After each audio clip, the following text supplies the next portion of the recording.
Hello, my friends, hello, and welcome once again to the terrifying Vaughn Manor, where it's Wednesday, which means it's Epic Comic Book Wednesday.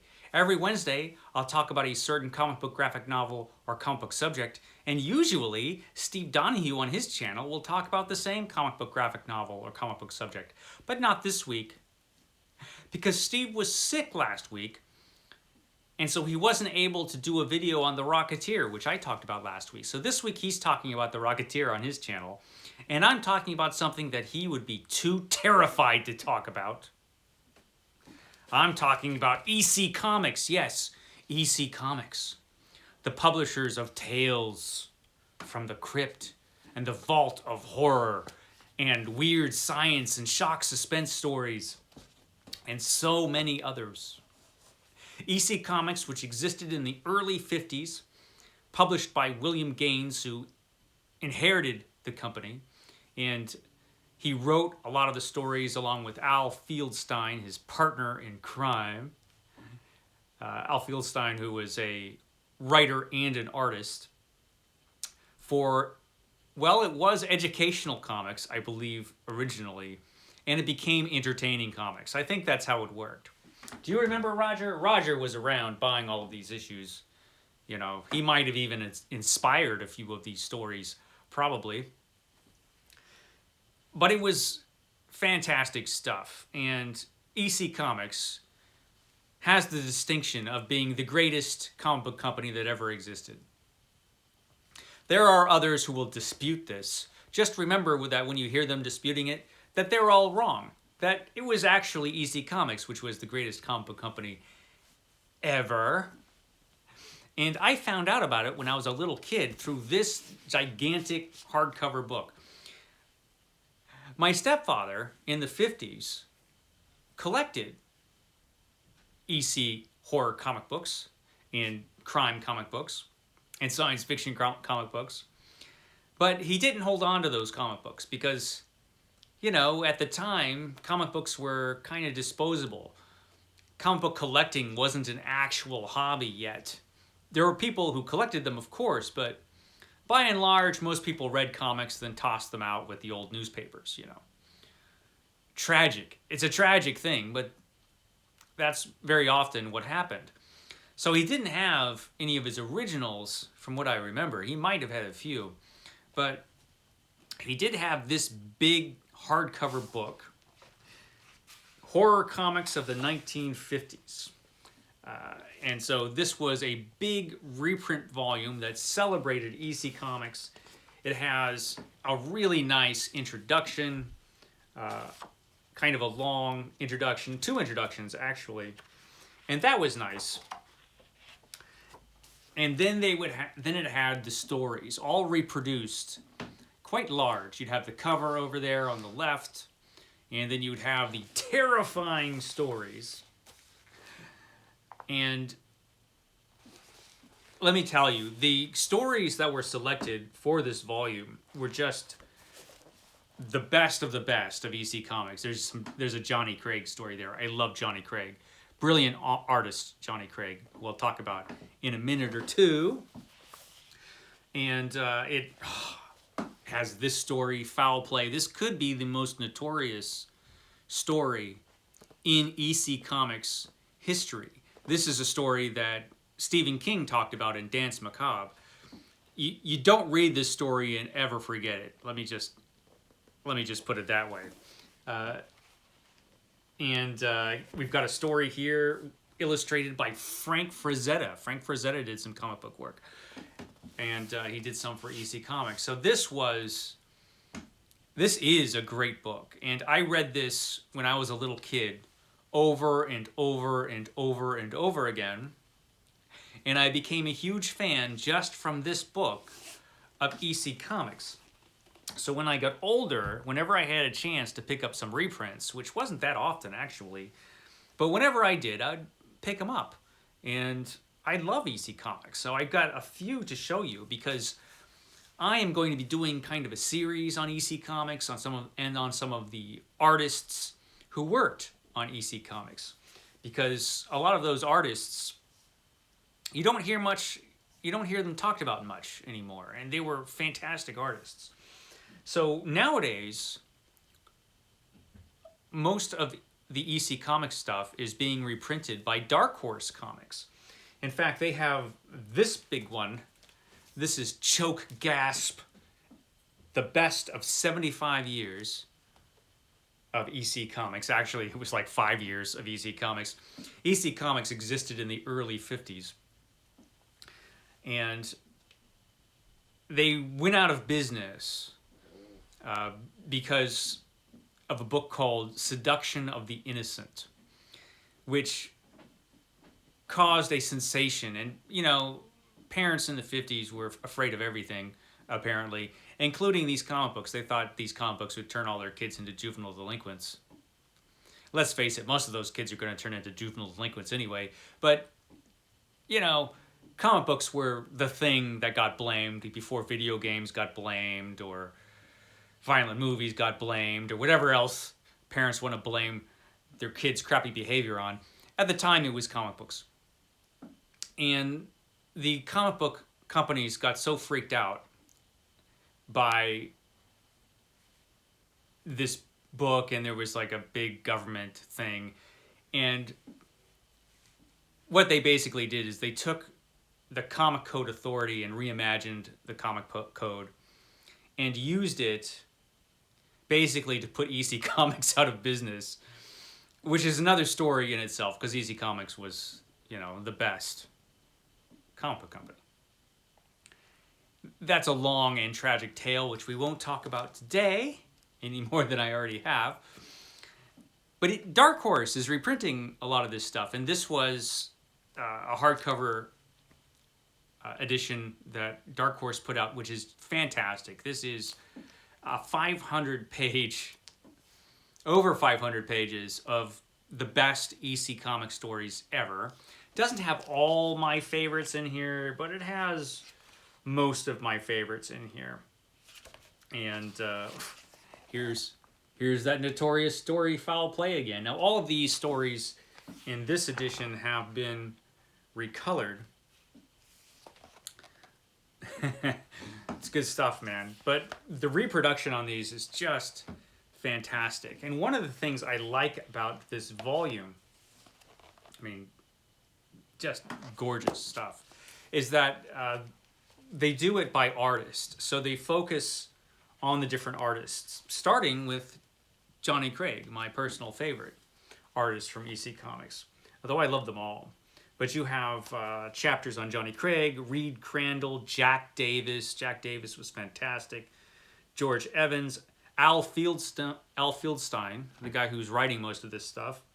Russ Heath, Ghastly Graham Ingalls. Wow, what an artist he was. Then you have Joe Orlando. John Severin has a lot of work in here. The amazing Al Williamson, and this volume ends off with the incredible Wally Wood. Let's see if I can find. Yeah. I mean, he was just the best. Wally Wood. Yeah. And we actually have some stories in here adapted from Ray Bradbury. So a lot of great stuff in this volume. We've got that wasn't Wally Wood. This is Wally Wood. That was Al Williamson. A lot of great stuff in here. This is another story from Ray Bradbury. So this is awesome. And right now, what Dark Horse is doing with EC is they're publishing these softcover volumes. They had hardcovers, now they're doing some softcover versions of those. And this is the EC Archives. This is the first volume of Tales from the Crypt. Now, I noticed when I was going through this one that some of the stories are a little tame compared to some of the stuff that came later. All excellent stuff, but not nearly as cool as what comes. Right around issue 7 or 8, from what I remember, they started to cut loose a little bit. So that would be in this one. This is the second Tales from the Crypt collection from Dark Horse. Again, the reproductions in here is just fantastic. They did a great job reprinting these. Is this a, oh yeah, we've got Ghastly Graham Ingalls. What a great artist he was. Man. So we got Tales from the Crypt. Vault of Horror was my personal favorite. Vault of Horror, get lots of covers like that. And Vault of Horror was my favorite because it basically, out of the horror comics anyway, because it spotlighted the artwork of Johnny Craig. Johnny Craig pretty much always had a story that he drew in Vault of Horror. It was kind of his magazine.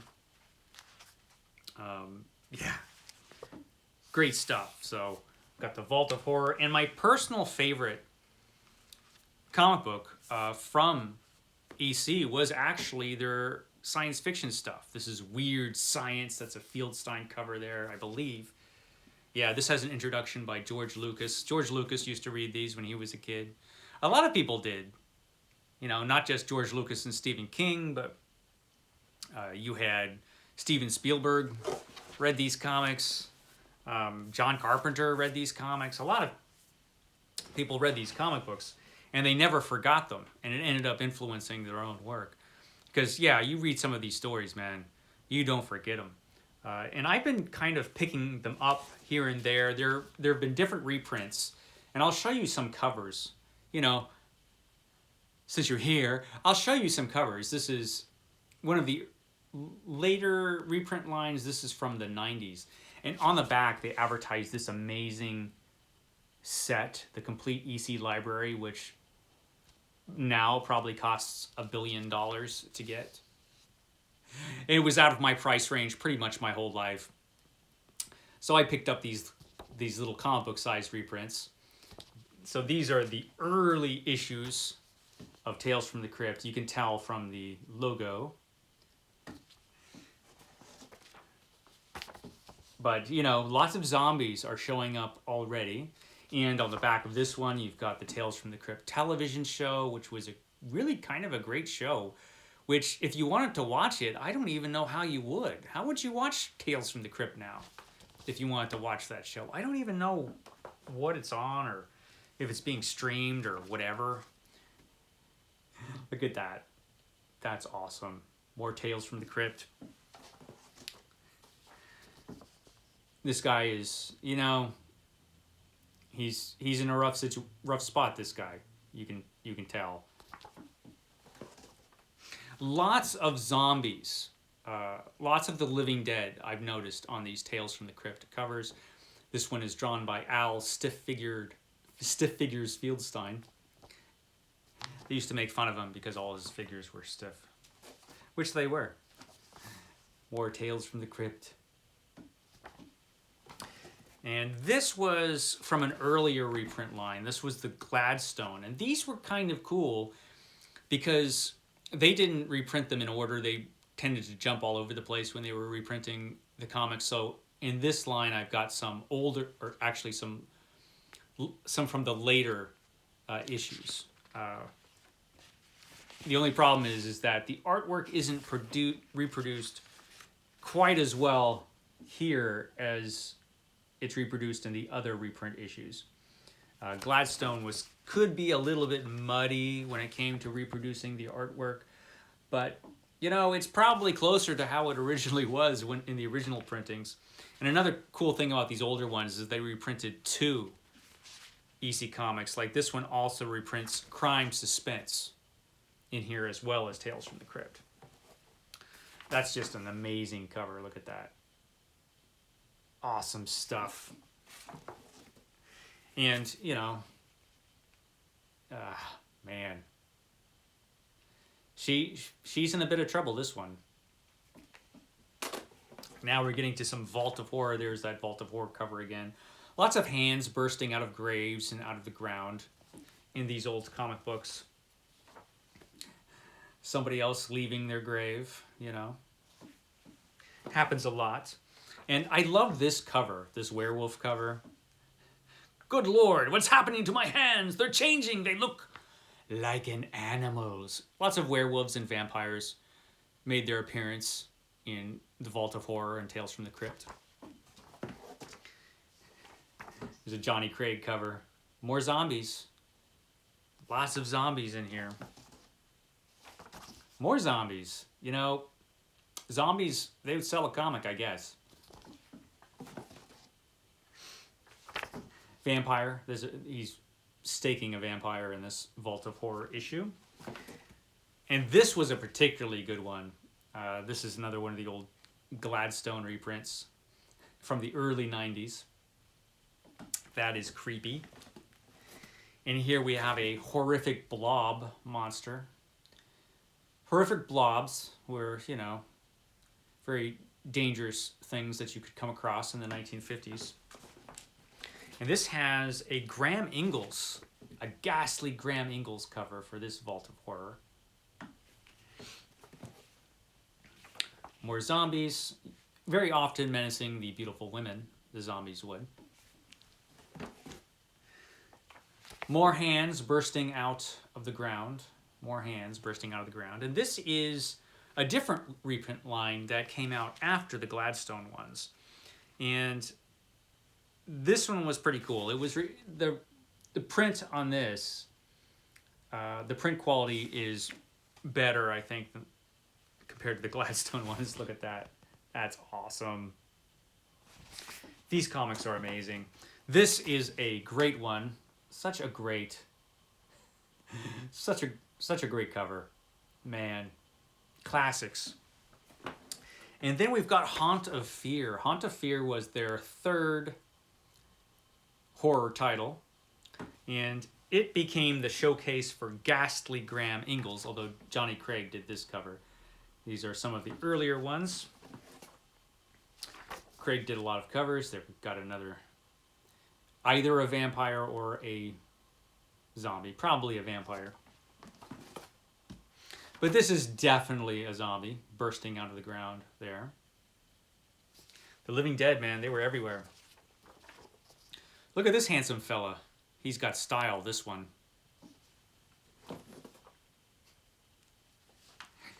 Robbing the graveyard in this Haunt of Fear. I'm just going to show you all of these. Why not? You have time, don't you? Look, it's a zombie bullfighter and a zombie bull. You never know what you're going to run into in these comic books. Now, this is a ghastly Graham Ingalls cover, and a beautiful one. This is why he was called Ghastly Graham Ingalls. His stories were something else. Particularly this one. Oh, yeah.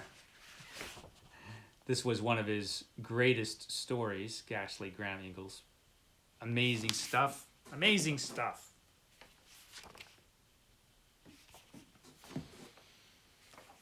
A special double axe. If you want to cut two people's heads off at once, you have to have the special double axe, which you see featured there in the Haunt of Fear. Now, here is my favorite EC comic. Well, this and Weird Fantasy, they were kind of the same.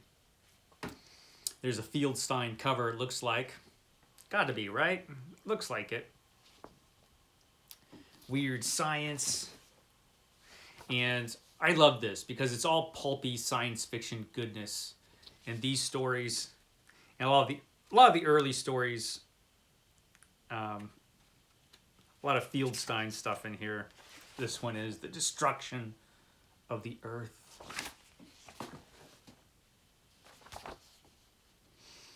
Yeah, great stuff. And this is one of Fieldstein's greatest rocket ship covers. You've got the mushroom cloud there. The world is being destroyed, as they expected it to, like at any second. This is a great alien scene from Weird Science. That's awesome. More rocket ships and, you know, people hanging out in their spacesuits by the rocket ships, as you would get. Now, a lot of these Weird Science stories were basically horror stories made up as science fiction stories, but a lot of it was straight science fiction too. It was cool stuff. Here we have another ghastly blob-like creature. This is a Wally Wood cover, and a really, really nice one. Yeah, that's really cool. That is a really creepy alien. That is cool. Some of these covers, man, they're just amazing. This is one of the later covers there. This is another Wally Wood, right? Yeah, another beautiful Wally Wood cover, man. This guy could draw. This stuff was just so cool. Then we've got Weird Fantasy, which was basically Weird Science. It's the companion magazine to Weird Science. A lot of the stuff, same stuff, was going on in Weird Fantasy as was going on in Weird Science. As you could see, the Earth being blown up. Another Fieldstein cover, it looks like. Excellent stuff. This poor fellow's being left out in space. That's a bad situation, you know. You don't want to be left out in space. There's a very cool... Fieldstein was good at this kind of thing. The science fiction background with the rocket ship and the huge planets. He had that stuff down. Got a world of robots there. A world of robots. What's going on in this science fantasy story? Great stuff.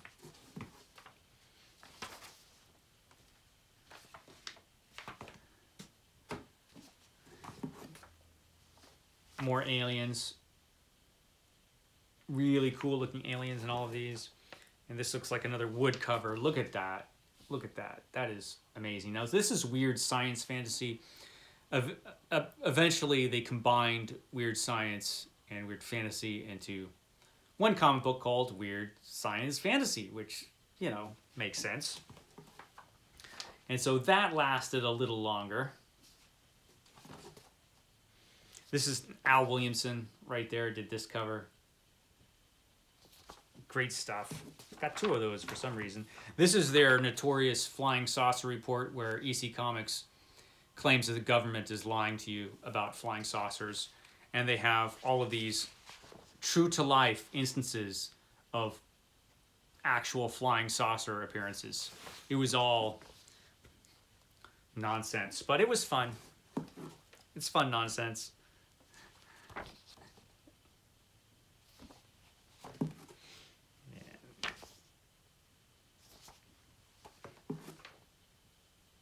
And is this a Frazetta? It almost looks it, but it could be wood. Let me see if they tell us. I don't know who does this cover, but it's pretty awesome.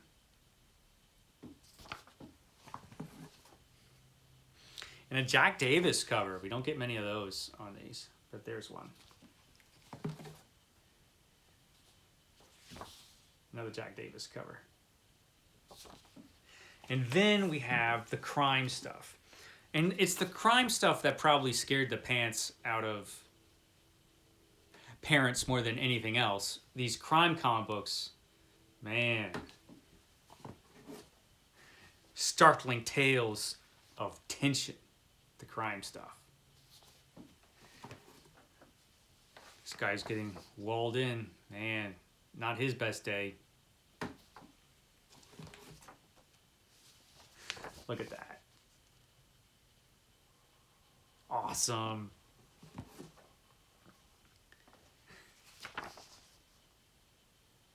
Ghastly, just ghastly stuff. Just, you know, just don't just leave an axe lying around. You never know what's going to happen, who's going to pick it up. Look, Roger makes a guest appearance on this cover. Had to bring the electric chair into this. This is Shock Suspense Stories now. Was this the first issue of Shock? Shock was perhaps their most notorious comic book. Shock Suspense Stories. All the dark side of the 1950s is always well represented on Shock Suspense Stories. As you can see here, where a crazed mob attacks some poor guy.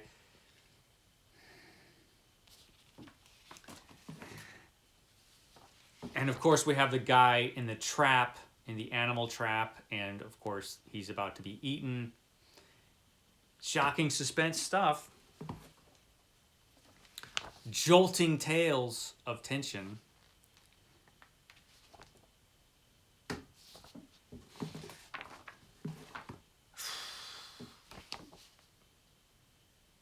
Dark side of the 1950s.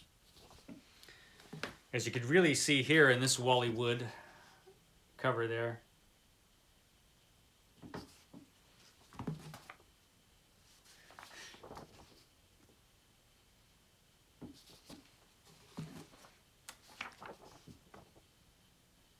Yeah, I can see why some of the parents were frightened.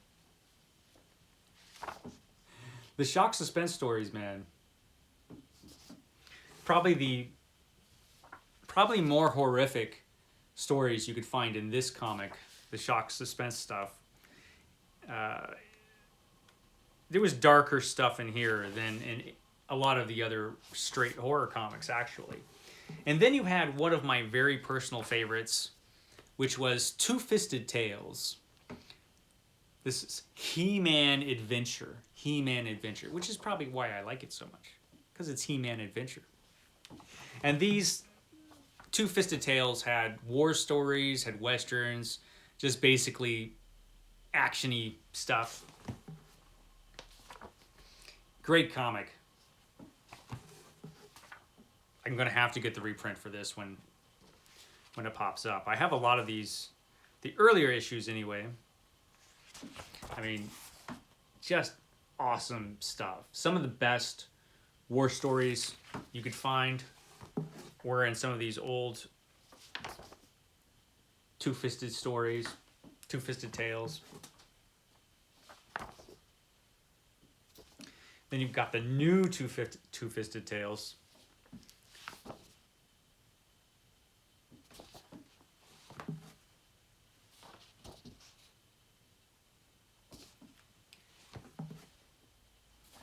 Just awesome stuff. And this is my last one that I'm going to show you today, because this is the only issue of Frontline Combat that I have. This was another really cool comic book, and this is all I've got. But that's just basically an idea of what EC Comics was. And in the future, I will go more into some of the individual artists. I will try not to confuse Al Williamson with Wally Wood. And we'll talk more about the details of EC Comics. But yeah, that's just a short little introduction of what this comic book company was. It was fantastic. I should shut up. I've been talking long enough. Okay, guys, I will catch you next time.